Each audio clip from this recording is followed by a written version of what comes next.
खर्डा येथील गावकऱ्यांना रेती तस्करांनी मारहाण केल्याने खळबळ।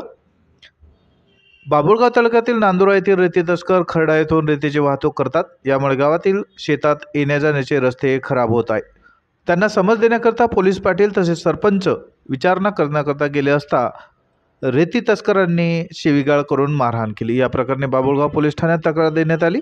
या घटनेमुळे नागरिक भयभीत झाले आहे। दोषी असेल त्यांच्यावर योग्य ती कारवाई करावी या मागणीसाठी गावकऱ्यांनी पोलीस अधीक्षक कार्यालयात धडक देत निवेदन दिले। आम्ही खर्डा बाभुळगाव तहसीलीतून यवतमाळ इथे अधीक्षक साहेबांना निवेदन द्यासाठी आलेलो आहे।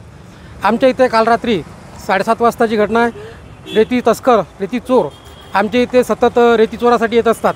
आम्ही त्यांना नेहमी वारंवार सांगूनसुद्धा ते नेहमीच त्यांचं ते रेती चोरणं चालू राहते। कारण शेतकऱ्यांचे जे रस्ते आहे ते खराब होत असतात आणि शेतकऱ्यांना शेतात जाण्यासाठी जे बैलबंडी आहे हे सुद्धा शेतात जाऊ शकत नाही। त्यासाठी आम्ही त्यांना वारंवार सांगूनसुद्धा ते आमचं ऐकत नव्हते। काल अचानक पोलीस पाटील त्या ठिकाणी पोहोचले पण त्यांना ते तिथे ट्रॅक्टर दिसला आणि त्यांनी पोलीस सरपंच यांना फोन केला। सरपंच तिथं पोहोचले, काही शेतकरी तिथं पोहोचल्यानंतर त्यांना विचारणा केली का तुम्ही नेहमी का आमच्या गावामध्ये येता आणि आमचे रस्ते खराब करून तुम्ही जाता।